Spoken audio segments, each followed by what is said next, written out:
Good morning, everyone. Welcome to the Moms Interrupted podcast. We're your hosts, Taylor and Natasha. And we're sharing a mic today. I feel like this is like the Olsen twins back in the 90s. Like, it takes two. Totally.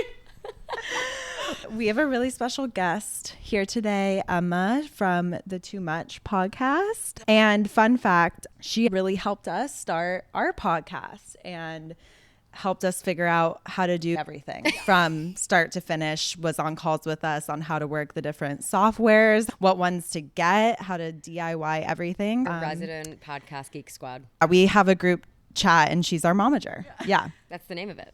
I'm on the West Coast. I am from New York, and my boyfriend and I came out for the weekend to visit, and they got my ass up for a 9 a.m. recording. Okay, you've been up since 5. No, I know. I got 15 tagged Instagram notifications at 5 a.m. All of my son, Emma has been here for not even 24 hours.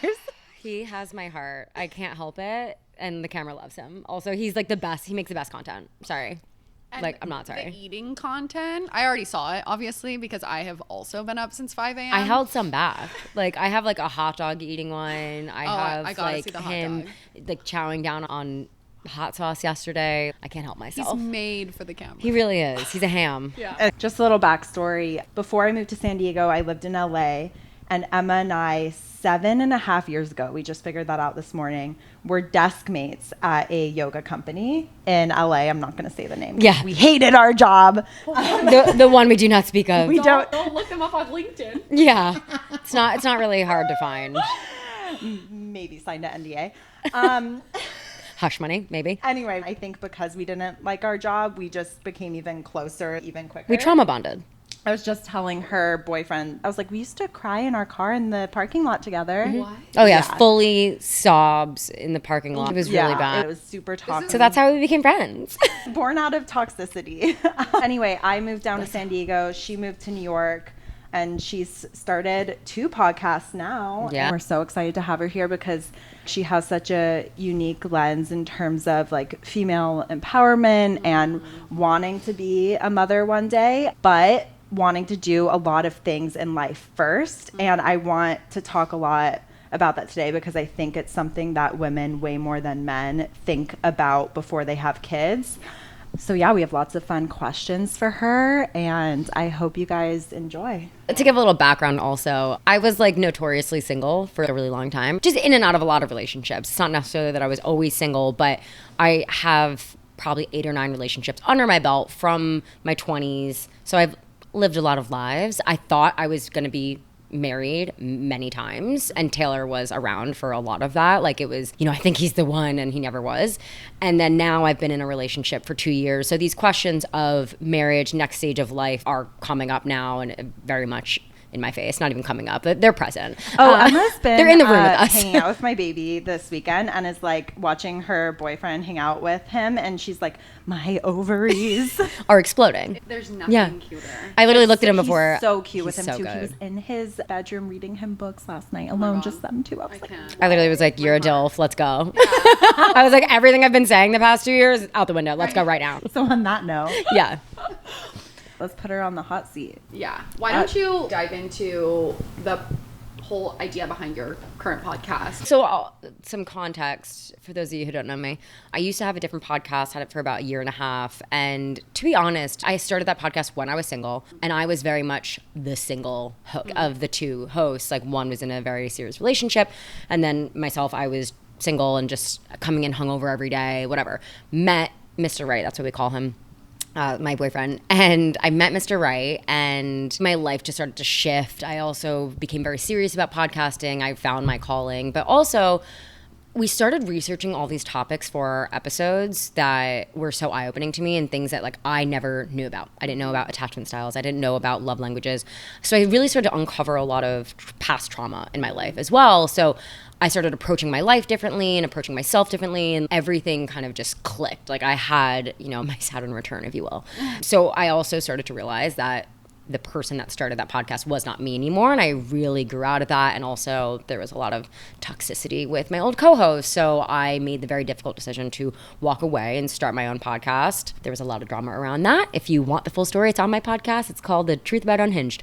I started too much. And essentially the idea behind it is that I have always been called too much my whole life. I've always been called a lot my whole life. And I came to this point where I was like, you know what? I love who I am. I love this person I'm becoming. And I'm done apologizing for it. Like, if you don't like this, go kick rocks. That's my vibe. And it has been my vibe for the last like couple of years. I've always been very unapologetically myself. But this new version of me is, I would say, like, one that I admire. I admire myself now. Like, when I look back, I'm kind of like, okay, like I was a chicken with my head cut off running around for years, and now it's much different. And, you know, I just figured it out. I got in my 30s, like whatever, I'm an adult. Exactly. Yeah. That's 20s. Your 20s, you're like, right. Oh. That's what it's for. So now with this new podcast, it's, you know, just approaching life through that lens of career, relationship, friendship, just life in general, and like your self-love, your self-worth, like through that, embrace your individuality. You only have one life. Don't live any moment of it for anyone else. And then with that, and with the stages of life that I'm approaching, it's like, okay, how am I going to approach, you know, becoming a wife, becoming a mom, and keeping my sense of self and sense of individuality and my independence, because that's really important to me. And I'm with someone who is very traditional as far as his family values go, and like the stages he wants to hit. And so we've had some conversations recently of like how that's not. I want to hear about that more. What tradition, like, what do you mean? I mean, like male breadwinner? Well, when we first started dating, I was on Unhinged still. We were starting to get a lot of followers and stuff. And I remember seeing Alex Cooper on the cover of Vogue for her wedding. Or not cover, but like in Vogue magazine. And I was like, that will be me. And he was like, whoa, that's not what I want. I don't want my wedding to be in a magazine. I don't want my kids to be public eye. And I was like, okay, well, we have a conversation that we need to have. Like, cause like that is what I'm going for. It was a very like calm, heartfelt conversation, a very serious conversation of just like, this is where I want to go. And if you don't want that, then like this can't continue, kind of a thing. And this was only 6 months into us dating. And we actually like took 24 hours to really think about it. There wasn't a timeline, but that is how long it took. And he basically came back to me and he was like, I want the best for you. And I remember reading that sentence or hearing that on the phone or whatever it was, and me being like, oh, you just want the best for me? And before I could even think it or finish the thought, he goes, but I want to be part of the reason you get the best. I want to be a part of that journey, and I want to do this with you. So like whatever you want and like however you want to approach your career and go after your dreams, I'm on board. And I was like, okay, you're my guy. Like this is it. So he's known kind of what I want, and you know, just like the track I'm on in my mind. And then once I started my own podcast, it's like I feel like I'm starting over. Felt that my career is just starting. My career is just taking off, and like the sky is the limit. I do think it's going to be really big things for me over the next year or so. So personally, my timeline has completely shifted of like when I thought I wanted kids. I thought I wanted kids by 32. Now I'm like 35, 36. Like, and it keeps going further away because like as I get closer, I keep pushing it back. Is he on board with that? I think just realistically speaking, our timeline is around like 34, 35. For me, I'm currently 31 and he's turning 33 in a couple weeks. Let's say we get engaged in 3 months. That brings us to November. Realistically, we'll need a year to plan a wedding. I do want to have kids after marriage. So that brings me to be 33, let's say, when I get engaged. 34 when we get married, and then a year as a baby, and then, you know. I swear all women do the math, like do the calculation in their head. I remember doing that. I don't think my husband ever sat down and was like, okay, so like when I get married, I'll be 30 of this and I'll be, but every woman does it. We do. And I'm like, okay, so based on my timeline, I need to have been engaged yesterday. I always remember that episode of Friends where she's like, so I want kids by this and this, and you do it backward. And like, also I've said to him multiple times, I just want you to know what the timeline is for a wedding and like actually how long this takes. And at this point, we probably won't get married until 2027. Yeah. He was like, okay. And I was like, okay. Like, fine. Because honestly, at this point, I do want more time. I know that I'm going to want to give my child 1,000%. And like, personally, cannot do that right now. Will not do that right now. I don't want to do that right now. I want to provide for my kid and my family in a way where we're living my dream all together. I think that's so smart though, because it like becoming a mom is all encompassing. Yeah.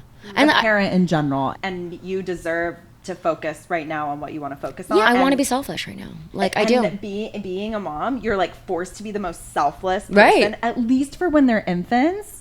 And then all of a sudden your life changes a little bit. It's all encompassing. You always have your heart somewhere else. But like my sister's kids now have all grown up. They're all at school. She's like, I could focus on a different thing now. What do I want to do? Do I want to go to a different career? But for so long, it's been like, yeah, about that. And I know the kind of person that I am. I don't do anything half-assed. You're all in. Yeah, I'm an all-in kind of a person. So I'm just being realistic. I work 20-hour days right now. I wake up and I start working and I go to sleep and I'm still working and I wake up and I just do it again every day. And I have no problem with it. I'm laughing because this morning she was like, my boyfriend calls me Buddy the Elf because I'll like wake up. She's like, because I wake up and I'm like, I had 3 hours of sleep. Good morning. Yeah, he's always like, how'd you sleep? I'm like, great. I'm like, good morning. Yeah. Literally. I'm like, great. I had a full 45 minutes. Like, and I'm chipper. Like, he woke up this morning and I was like, hi.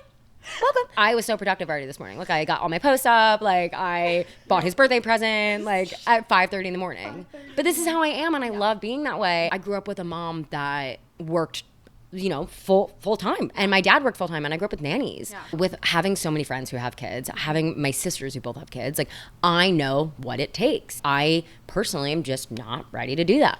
So I want to talk about that a little bit because I had my first when I was 28. I don't have any siblings that have kids. I didn't have any close friends that had kids.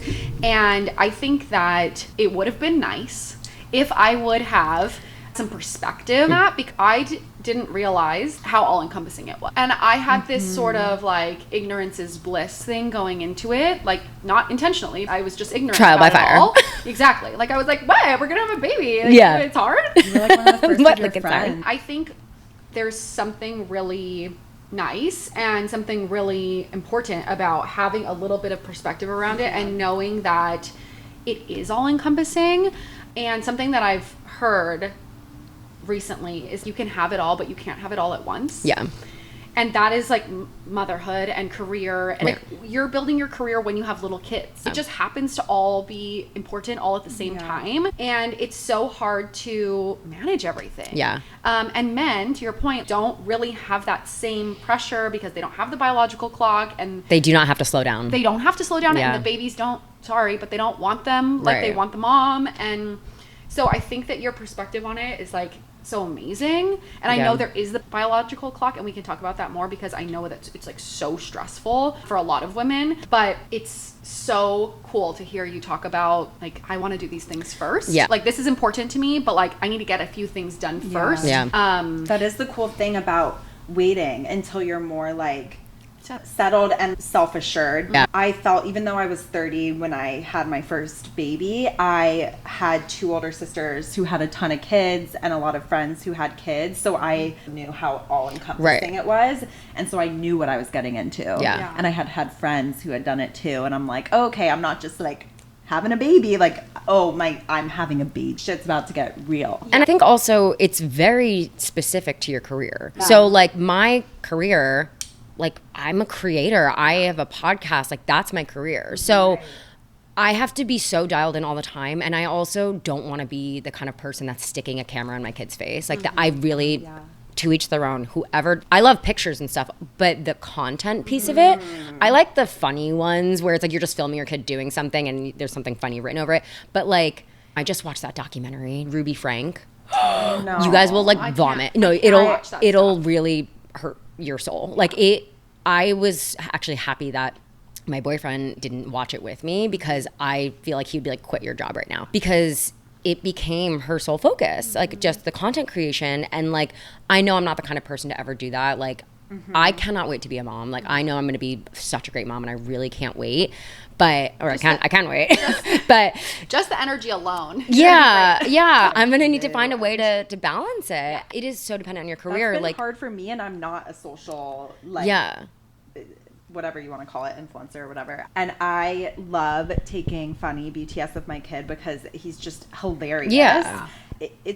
It's difficult to find the balance, but I will say when I went through a crazy purge on my Instagram, I was like, I don't know 1,000 of these people. Right. And when I had Kelly and wanted to post a newborn photo of him, I went through, I was postpartum, I vividly remember I was breastfeeding.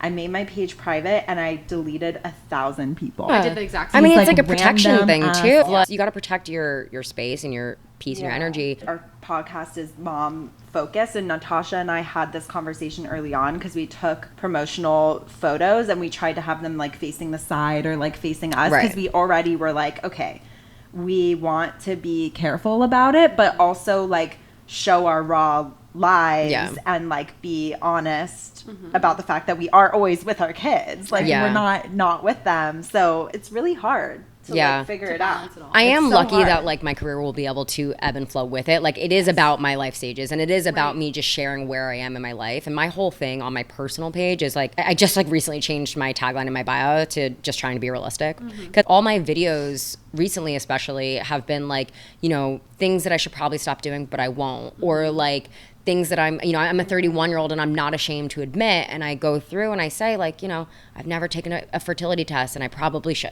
We've talked about this before. A lot of fertility specialists will actually say like, have fun. Ignorance is bliss. And try Yeah. for like Yeah. at least 6 months. Like Yeah. you don't have to wait a full year to do a test, but like have fun and like knowing there might be a small issue and then it turns out not to be an Yeah. issue can freak some people out. And Totally. cause so much anxiety, and like that anxiety can make things worse, like, Right. harder on your body to get. I think pregnant. like where it is in my mind is just like because I do want to wait. I'm Right. like, should I know that I'm gonna be screwed if I wait until I'm 36 or something? This is me just overthinking. I've been on birth control since I was 16 years old, and I'm still on it. And honestly, I suck at taking it. I forget sometimes, and we Totally. don't pull out. And I'm like, why aren't I accidentally to getting get- pregnant? I'm just like, what? It freaks me out that I've never had a scare. Like Yeah. that's what freaks me out. Our friend who just got pregnant twice accidentally, she had never had a scare in her whole life, had been on birth control, and she was like, I feel like I'm infertile, and then got pregnant twice accidentally and has a baby. Yeah. now. All right. So maybe I have nothing to worry You about. never know your journey. I felt the exact same way because when I was 25, my husband and I weren't married yet, but we had been together since I was 21.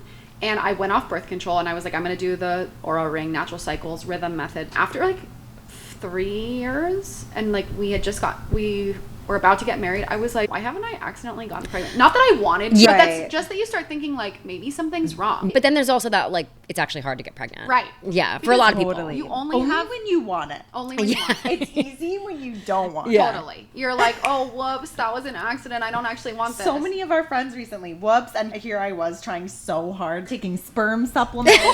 Like, They're taking swim classes. His sperm can give me a strong swimmer. Taylor's like planning her camping trips around her ovulation. Dude, she's giving me shit about my wedding right now. She's like, well, your wasn't. bachelorette. No, I wasn't. I just need to be. No. I just said this is a hot topic that Natasha and I discussed. I was like, because she wants to do a no kids wedding, and I was like, here's my thoughts. By the way, not engaged. I said with the no kids wedding, I said, okay, that's great. Just make sure I'm at least 6 months plus postpartum. Or Totally. else No, I not about you at can't- all.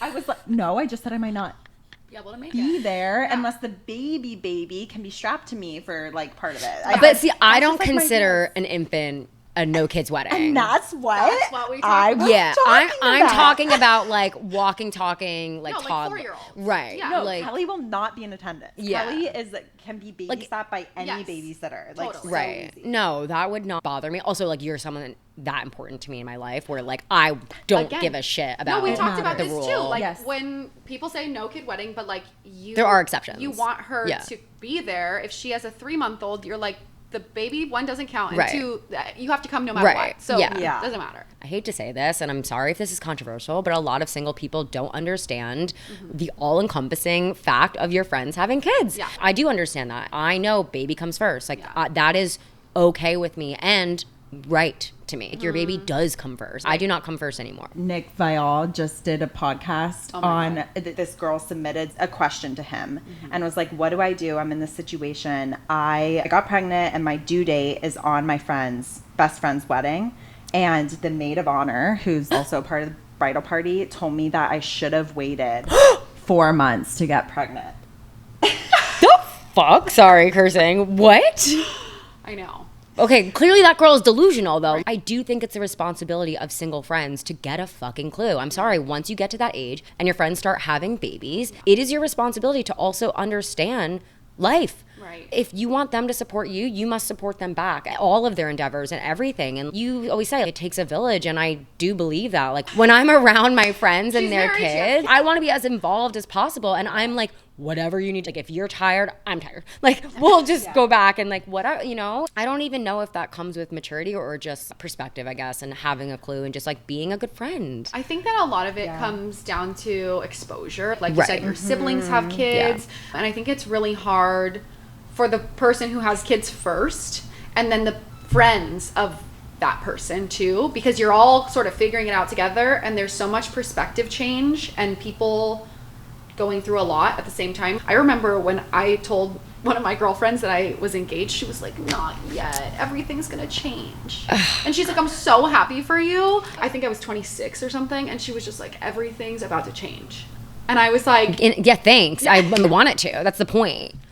Dude, my ex co-host said that to me on Unhinged. I talked about wanting kids and like that happening in the next like 3 years or so. And she was like, you can't do that. We have a podcast called Unhinged. And I was like, bitch, first of all, if you don't think I'm going to still be unhinged when I'm a mom, in fact, it will multiply. But like, that was so hurtful to me where I was just like, do you not want the best for me? Do you not want me to like experience happiness, love, and joy? Right. Like, Yeah. What? Those videos always make me cry where it's like, everyone's always like, your life is going to change as a mom. And then it's like, thank God. And I'm in the room. That's the thing. I think where I am in my life, like, I know how big it is. Yeah. It's a big deal to have kids. And I think when I was younger, I didn't think it was that big of a deal. Yeah. I wanted to get married at like 28. I wanted to have kids by 30. Mm-hmm. And then like, as I got older, I was like, oh my gosh, life is so precious at every single stage that you're at. And like, I do not take a moment for granted. And like, I also know that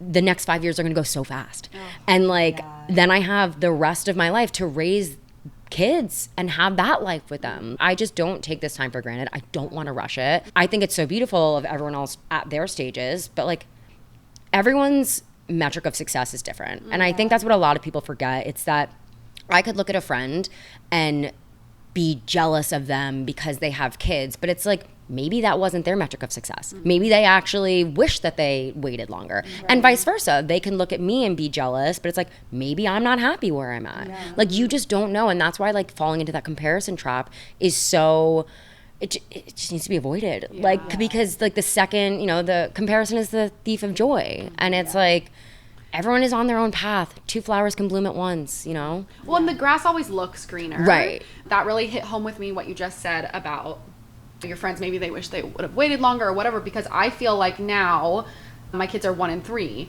and I feel like now my career is just starting. Mm-hmm. And before I had kids, I was like, I don't care about career, like this is what I want, blah blah blah. But like, normalize changing your mind. Yeah, and normalize like, doing things in weird orders. Totally. Like whatever you feel at the moment. Yeah, you know? And like just figuring it out as you go. I had this plan, like I'm going to be a stay-at-home mom, and I'm going back to school and getting a credential, and I'm going to do work in a hospital and all of these things. I want to do that too. And yes, like it's harder now because I have little kids, but I'm just figuring it out as I go. Yeah. I couldn't have done this before because I didn't know I was passionate about it. I think you guys have found a beautiful intersection of your career and your career as a mom as well, and like you're finding a way to like make it fruitful for everyone and like be able to like give back. I do think like as women there is an element of shame that comes with not being right about the path you chose. Totally. And like 100%. I've said the same thing. I wish when I was younger someone told me it's okay to change your mind, because even relationships, I stayed in relationships longer because I didn't want to be wrong about the guy. Yes. Because I sat there and I said, he's going to be my husband. And then 6 months in, I was like, oh shit, no, he absolutely is not. And then I would stay in it because I'd be like, well, I don't want another boyfriend. I don't want to be wrong. And so then it's the same thing. As you get older, it's like, well, I chose this. I don't want to be wrong. But life is so fluid. I think the beautiful thing about it is that you can pivot, you can evolve overnight, you can decide that it's gonna look different than you thought it did, and it's gonna look better because like you're gonna be more fulfilled. And when we get to these next stages of life and just as we get older, we have so much more experience under our belt, and like we're able to appreciate and we're able to look at things like at such a I don't know, like higher level than when we were in our 20s. Can I just say, I think that stems from being in school when you're a kid and someone being like, what do you want to be when you grow up? Like, I don't know. Yeah. We both talked about a lot how the whole stay-at-home mom stigma is very real. And when you are a stay-at-home mom, you feel it. You're like, oh, I'm just a mom. I am like not contributing to society. I'm like not contributing financially. Like, what is my worth? It's all tied to this little human. And it can get really...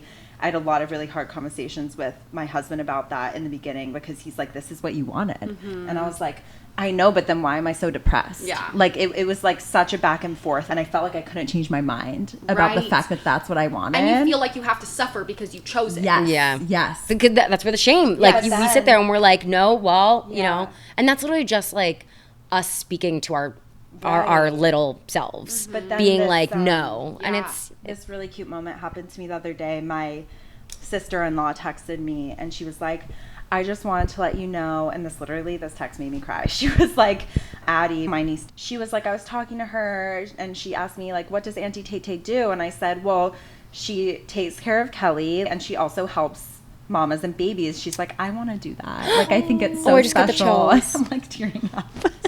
but like, She's like, I think it's so special that Auntie Tay helps mamas and babies. God, my And I'm heart. like crying.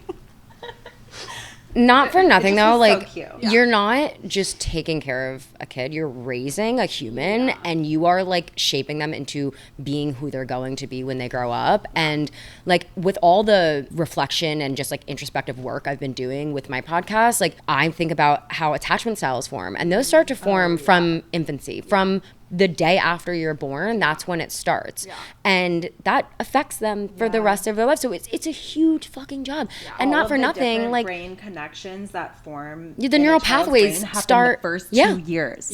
First of 18 life. months. That's crazy. Yeah, your neurodevelopmental stage is Yeah. literally 0 to 18 months. Yeah. And your neural pathways start to form the second your parent decides they're going to let you self-soothe, or they're going to coddle you. And like the second they pick you up, or they tell you you're okay, you know, and it's these small things that, not that I wish my parents knew when I was younger, but like that generation did not have the knowledge that we do. Oh, totally. That's also kind of something that I think about with when I want to have kids, is like, I don't want to fuck them up. Yeah. But like, I know I will. Everyone does. No one's a perfect Right. parent. But it's like, I am trying to actively make these decisions now. I have a list in my phone of the things I'm going to do for my kid and like how I'm going to behave with them. A big thing that I actually am really gonna be passionate about is food. My relationship with food is not great. I look at food as the enemy, but I also am obsessed with it. Yeah. It's like very comforting to me. I stress eat and all these things. And I've read a lot about how when you're a kid, your parent making you finish your meal actually has a lot to do with your relationship with food as an adult. I don't want to make my kids finish the meal. I want them to look at it as nourishment and energy, and I want them to try everything. Just little things like that that I'm trying to think about now as I look back at what happened to me as a kid that's making me act the way that I do. And like, my abandonment wounds are very significant in how I act today. I have fear of abandonment. I have hyper independence that I have developed because of these abandonment wounds, because I was like, oh, people have left me. I'm going to learn to never need someone so that I never feel let down ever again. And like, I don't necessarily want my kid to have that when they're an adult. I do want them to be extremely independent, like I am, and I learned how to be. But I grew up with nannies. I had probably like 20 different nannies throughout my childhood. And some of them lasted 6 days, some of them lasted 6 months, some 2 years. But my caregiver, Monday through Friday, 7 a.m. to 7 p.m., shifted all the time. And my parents did not know that that would have an effect on me as an adult. And I don't blame them. Like, how could they know that? Right. But it did. Well, to your point, they're just doing their best to figure it out. And they did hire the best people. Right. And they And literally they did the cared, best. Yeah. Right? It's they not cared. like, to your point now, like, you are like, these are the things that I appreciate that they did, and these are the things that I want to do differently, knowing what I know now. I think that that's so important. Also, men don't do that. So kudos to you. Yeah. Because I've never met a man with a reflection bone in their body. Yeah. It's a struggle for me now to deal with this and unlearn these things, but also I would not change my childhood Right. at all. These women that I had as nannies taught me creativity, taught me adventure. They brought me on like hikes and photography. Like they introduced so many things to my life. I feel so blessed that like I did have so much culture in my household. And also I learned how to be independent. I see kids now where like they don't know how to change a toilet paper roll and they're 10 years old and I'm like, what is going on? I do want my kids to know these things. So I think there's certain things from my childhood that I'm gonna make sure to be hyper aware of. And then there's also things where I'm like, no, I do want you to have a backbone. To each their own. Different strokes for different folks. Like that's how I want to do it. I think that because of all of the information out there, just outside of social media and then also social media, that is where the pressure to be the perfect mom stems. Totally. And it's so hard to navigate all of that stuff. Like I think there's something so valuable in reflecting on your childhood, what you want, what you don't want, how you're going to do things differently. And then there's something that once you go down the rabbit hole and get too into the weeds, like then it creates stress, it creates anxiety, and then that's bad for your kid because you're like, you're the most important thing in my life and I want this to be better for you so badly that I am going to overmanage and take us down like make all of these like perfect decisions that like maybe some of them aren't as important as we feel they are, but we feel like everything is important. Every decision is important because the stakes feel high. The stakes feel so high. But ultimately, you can't plan for anything. You don't even know what temperament they will have. Nope. You have no clue what's coming for you. Yeah. So like as much as, yes, I try to think about what I'm going to do, I do know because I've experienced so much change in my life, I just know your life can change tomorrow. It can change this afternoon. You have no idea what's coming, so you might as well just like prepare yourself as best you can to pivot, to ebb and flow. I think if you have problem solving skills and you have an ability to emotionally regulate yourself, then you're just already going to be in a better position to have kids and deal with the tumultuous life that you're going to have no matter what. Co-regulation is actually a big subject in all my newborn classes that I teach. So a lot of the times it's really hard to soothe the baby and feel like a situation can be calmed down until you can regulate yourself because children, even infants, feed off of energy. And I know that sounds woo-woo, but it's actually based in science. No, I believe that because I could tell when I was younger, when I approached a baby and I was afraid, they felt my fear. They could sense it. It's like dogs. They're like sharks. They smell fear. And like when Kelly's having a tantrum, I can put on goofy music and make him laugh and all of a sudden he forgets why he was crying. It's just so interesting how as a mom, like the tools you learn before becoming a mom and knowing how to self-regulate and stuff is so important because it's so easy to get flustered and to feel like every little thing is like the end of the world and a big deal, and just taking a step back and learning self-soothing for yourself soothes your baby. Yeah. Well, that's like a lot of what I talk about on my podcast is like you truly cannot control a single thing in life, and the only thing that you can control is your own attitude and your own output. Absolutely. So that goes into every aspect of your life, including motherhood. I know that like when a kid falls, like your face will make them cry or not cry. I am so bad at that. Kelly fell off the bed and his tooth went through his lip. That's a bad one though. That's hard. I was like, he's dying, and Connor's like, can we? Like, what's going on? That's such great balance, so that he had like that you're Connor able to is like too regulated.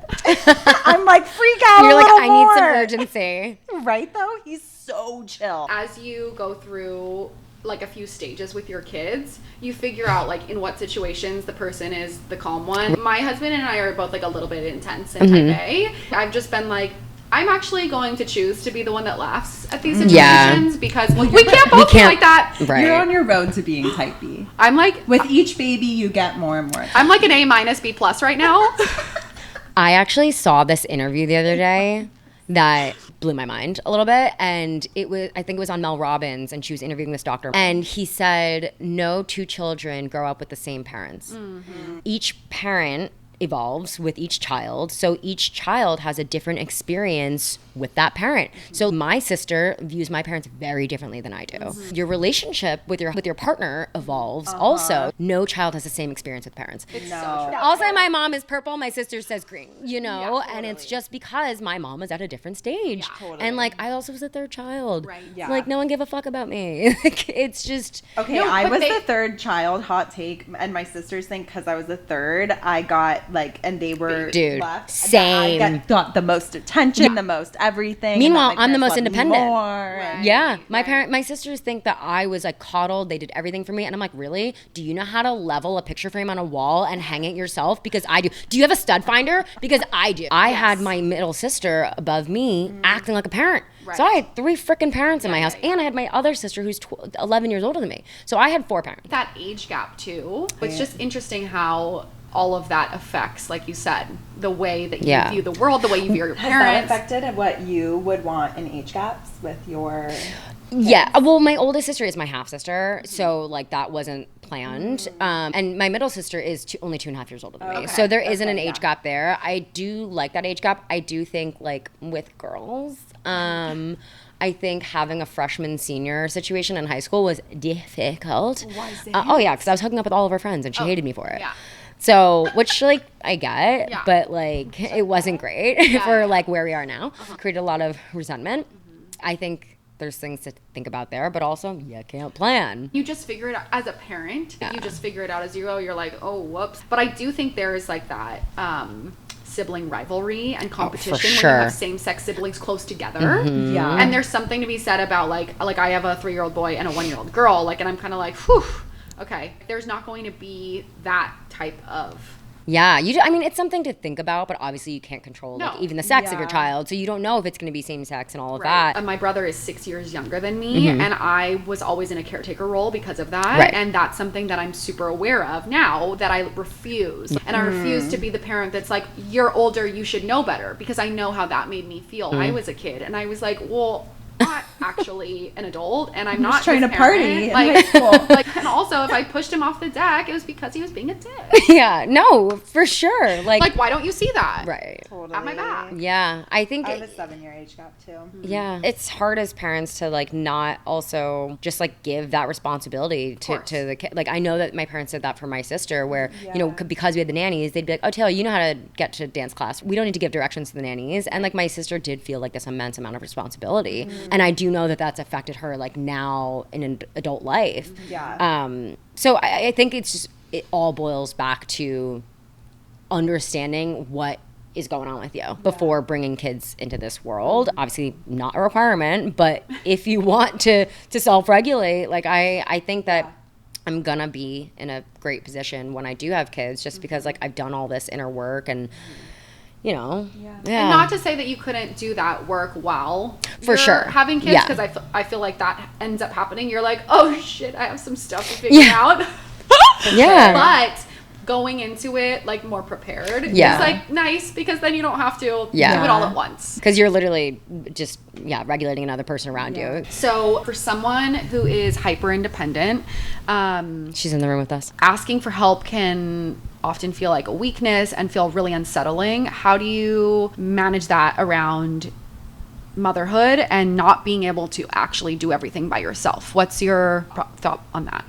Well, number one, I think if you are having kids with a partner, I think number one, like that's the most important thing about choosing your partner. Like knowing that you're going to be with someone that does carry that burden with you. I had a really hard time even getting close to Mr. Right because of my hyper independence. I did a lot of introspective self-reflection work of like, I think that's why I was in such short-term relationships, because anytime I did get close to someone, I rejected that stability because closeness to me has always felt like danger. And when I started dating Mr. Right, like his love language is acts of service and communication, you know, words of affirmation, whatever, physical touch, everything. And I was like, oh my God, like this guy's clingy. Like he's in stage 5. It freaked me out at first. And he really fought his way through that. And he was like, let me take care of you. So I think it did start for me when I was choosing my partner, kind of a thing. So I think number one, like making sure you're with someone that like you do feel comfortable offloading some of that weight to, and knowing that they're not going to leave you. I think that's number one. But number two, there's something that I call the mirror test. Let's say you're sick and someone around you is trying to help you and they're trying to bring you soup. As a hyper independent person, the first instinct we have is, no, I don't want you to go out of your way. I don't want you to help me. Don't worry about it. I'm fine. I can get the soup by myself. It's the first thing that comes to mind. So what I empower people to do is take a beat, take a pause, and ask yourself, would I deny this to someone that I love? Would I deny that same help and care to someone I love and I care about? The answer is no, because you probably as a hyper-independent would do anything for anyone, and especially if it's your child. So would you deny help to your kid? No, you absolutely would not. So why are you denying that same love and care from yourself? You shouldn't be. So I think it's just a matter of understanding you cannot do everything yourself.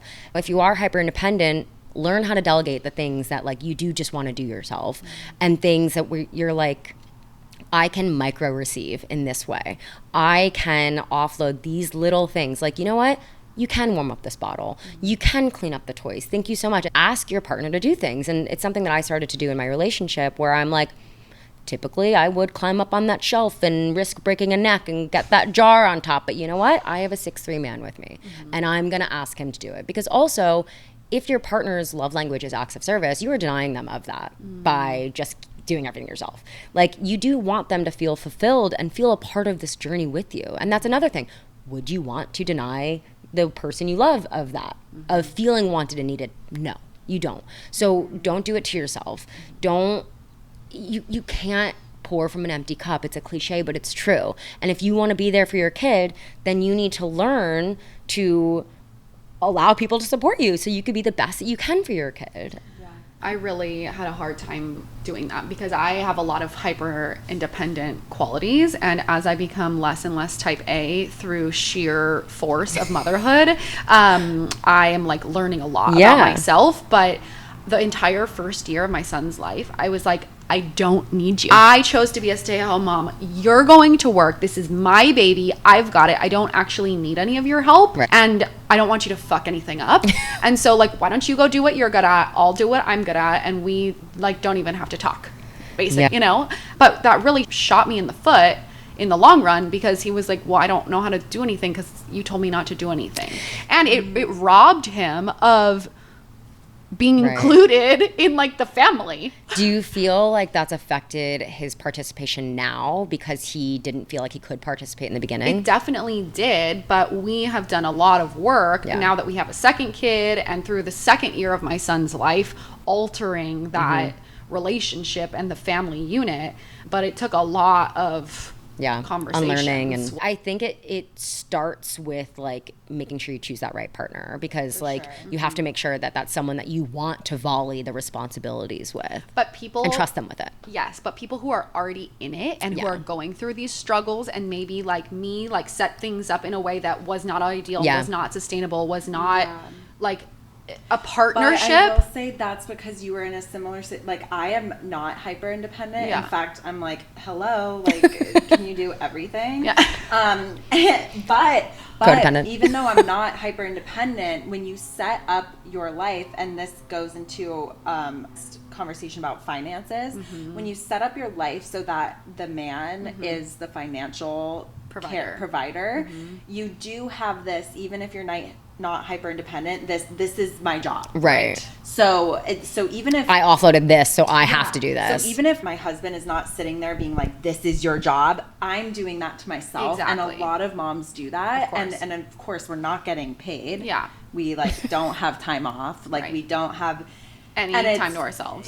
This therapist comes and talks to some of our newborn classes, and she was like, you really need to reframe things, talking to all of the moms in class, where if you do choose to be a stay-at-home mom, you being a mom is a job from 9 to 5. Right. From whenever they're in the office, right? And then when you are both home, the job is split 50-50. Oh, I like that. And even if you aren't making money, that is your job. And both parties are making sacrifices, and both are really, really hard. How do women, though, still feel financially secure and independent when we're not getting paid for what we've signed up for as a job? It's so difficult. It's so hard. Because people have different perspectives on blending finances. My recommendation would be to figure it out before you have a kid. After you get married, figure it out, have these conversations. Don't wait until the baby comes and like, oh, what are we doing about this? I don't have any income anymore. What are we doing? Well, because it's tough to figure out when you're in the weeds of it. I think that's why I am at the point where I'm at, where I'm like, I want that Alex Cooper money. And then I'll have kids, because I don't want to worry about it. And also, I have never not had an income since I was 14 years old. Yeah. I have worked Same. since I was 14 years old. And also, I definitely have hyper independence in the epigenetic form as well, where like my mom is extremely hyper independent. She did experience some like emotional trauma when she was in her first marriage, and she was on her own with a 2-year-old, working 3 jobs, living in someone's basement. Like, talk about fucking hard. And I was brought into this world with the mentality since I was born, you need to be financially stable so that you can walk away at any time. And you know, like, you can never feel trapped. And that's how I was raised. And I'm not saying that's right or wrong. I think when you're choosing to be in a career that doesn't have a monetary income, I mean, like with the podcast, like you are helping people, you are getting back in a way. It's just not monetary. And when that's the decision that's made, it is up to the guy to either make more money, like you guys adjust your lifestyle to where you're not spending that much. That's really what it boils down to. If you are making the decision of your partner being the one to make the monetary income and you are not going to make a financial income, then you also need to be prepared for him to spend more hours working and not contributing in the responsibilities of parenting at home. He will have longer hours if you want him to make more money and if you guys want to live a different lifestyle. Unless you're willing to make the sacrifices of the lifestyle, like that, you guys just have to understand what you're sacrificing, and then do not resent them for not being around and not whatever, because they're busting their ass trying to make the money to support. So it's just a choice. Goes back to, you can have it all, but you can't have it all at once. I told my husband I would rather have less money right now and spend time with my very, very small children. But not to say in 5 years when my kids are in elementary school, I can't work and contribute financially. It's temporary. I love the idea of always keeping my foot in the professional world. I never wanted to fully step out. I always was doing, you know, my doula trainings, my childbirth education trainings. My mom was never the breadwinner, but she was always making money. Like always. Did the whole part-time job. And then like once we were in preschool, she was doing all these different things, like dipping her fingers in all these different professional things, starting her own business, being a childbirth educator. I saw that being like, you know what, I can still be professional and fit it around my kids. It's more work being entrepreneurial. Yeah, I think like the mindset of this is temporary once they're in school and I have more free time, like, you know, then I can get back to that. And it's all individualized, and like, if you want to do that, fine. But like, also there's something to be said for being like, I don't want to be a stay-at-home mom. And that's okay. You should do whatever works for you and your family, and there's no judgment around it. It's just figuring it out. And you might have to do trial and error. Maybe you try content creation. Maybe you try going into an office and seeing if you like it. I mean, a lot of people do both. I mean, I'm going to do the work from home. That's going to be me. I will be a full-time I'm never going to stop working. Like, I'm not going to have PTO. Like, I am a full-time podcaster, and I'm just going to have a nanny. I'm just going to have someone here because we're going to have a dual income that can support that. You know, if we didn't have a dual income, I would be the caregiver. So I feel like our culture, so many moms in my classes have been really struggling when they work for big corporations that have had the mandatory back to office, because like there's no, you didn't compensate with the salary, so how am I supposed to now hire someone if you're just making me go back and I don't have more money to get a caretaker? And also it strips women of so many different choices. We've talked about this a lot, but like I was very passionate about breastfeeding for a certain amount of time, and like you no longer have that choice. And if you do, you're pumping in some electrical closet at your work spot. But also, not for nothing, but back 50 years ago, women did not have this many career opportunities. But they're still, you know, they were still doing the same thing that we are doing now. So it's like we are presented with so many opportunities in the career and work, you know, in the career space and the workforce, but we are still expected to do the same things as moms. Well, and it's biologically, like, you don't really have a choice, because your baby wants you. They don't want the dad. You know, so it's not really a true 50-50 choice. Like, oh, dad could stay home. Like, say I made more money than my husband, because sorry, my baby wants me, can't, and I feed the baby with my body. So it's not it's not the so same. So it's the just push and pull has work. become a lot more difficult now because of the opportunities that we do have, which is amazing, right? Because but it's harder for so us many choices, to decide. But having that many choices can make it harder to make. It also makes moms enter the mommy shaming culture, because moms can never do it right. If you stay at home, you aren't contributing to society, and if you go back to work, you're not a good mom, you're leaving your child. Right. So Yeah. it's just like A push and pull can't that's win. not, yeah, it's never going to be solved. It's never going to be solved. So on that note, I do plan to do it all. I'm trying not to do it all at once. And I think you just need to listen to your gut and your body and like don't self-abandon when it comes to milestones and sitting there and saying like, well, this is what I'm supposed to do. And this is what society says. And I'm supposed to have a kid by this age. Like, no, you're not. Like you're supposed to do it when you're ready. And like, if all of a sudden your career starts taking off, like have a conversation with your partner or like whoever's in your life and just be like, I actually do want to do this first, and don't feel guilty about it. Don't feel the shame. Like, because it's only in your head. Because no one else actually gives a fuck. Reserving the right to change your mind as a couple, because like many of the girls in my classes will say like, I didn't think I wanted to be a stay-at-home mom. Then my baby was born and I didn't want to go back to work. And my husband was like, we didn't discuss this. Right. And like, we haven't looked at our finances if this was going to be a possibility. Right. So you never know what's going to happen, because having a child, just your whole life just gets upside down for a second.